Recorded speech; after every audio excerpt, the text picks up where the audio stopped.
এই পাঁচটা জিনিস না জানলে মাধ্যমিকে ফেল নিশ্চিত। কি সেই পাঁচটা জিনিস জানতে ভিডিওটা শেষ পর্যন্ত থাকো। আমি সানি স্যার এসে গেছি তোমাদের এই পাঁচটা জিনিস সম্পর্কে জানাতে, যেখানে আমি বলবো তোমাদের কিভাবে প্রিপারেশন নিতে হয়, কিভাবে কি করতে হয়, করলে তোমরা মাধ্যমিকে বেস্ট রেজাল্ট করতে পারবে, সবার থেকে ভালো রেজাল্ট করতে পারবে। তো স্টুডেন্টস, ওয়েলকাম টু বিদ্যাঘর। তো স্টুডেন্টস, তোমরা জানো যে তোমরা কতটা প্রেশারে আছো, সকালবেলা পড়া, বিকালে পড়া, তারপরে স্কুলের প্রেশার। কিন্তু এই প্রেশারের মধ্যে তোমাদের ডেইলি বেসিসে 4 থেকে 5 ঘন্টা সেলফ স্টাডি করতেই হবে।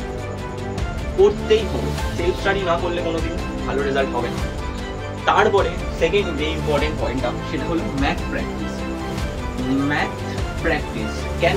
কারণ ম্যাথ হলো একটা ক্রিটিক্যাল সাবজেক্ট, যেই সাবজেক্টটা যদি তোমরা রেগুলার প্র্যাকটিস না করো তাহলে তোমরা রপ্ত করতে পারবে না। তাই জন্য তোমাদের ম্যাথ ডেইলি 30 মিনিট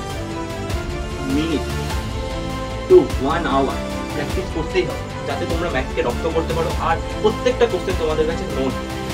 তারপরে এই জিনিসগুলোর মধ্যে তোমাদের সবচেয়ে বেশি ইম্পর্টেন্ট হলো গিয়ে chapter wise question solve. Chapter wise question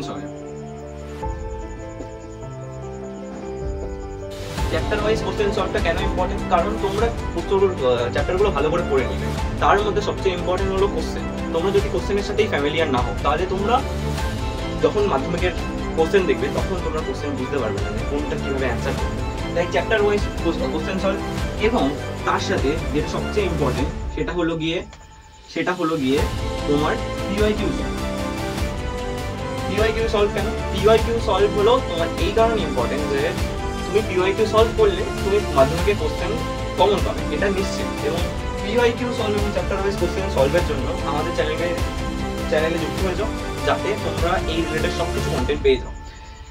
4 নম্বর পয়েন্ট, যেটা হলো গিয়ে রেস্ট।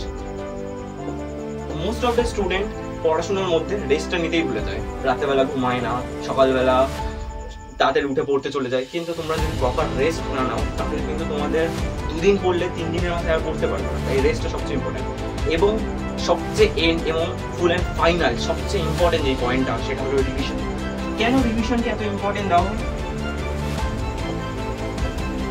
রিভিশনকে এত প্রায়োরিটি কেন দেওয়া হয়? তুমি সবকিছু পড়ে নিলেও তুমি যদি রিভিশন না করো, অ্যাট দ্য এন্ডে তুমি ভালো রেজাল্ট করতেই পারবে। তাই জন্য রিভিশনটা সবচেয়ে ইম্পর্টেন্ট। তো চ্যানেলে যুক্ত হয়ে যাও, রিভিশন এবং পিওয়াইকিউ রিলেটেড সবকিছু পাওয়া যায়।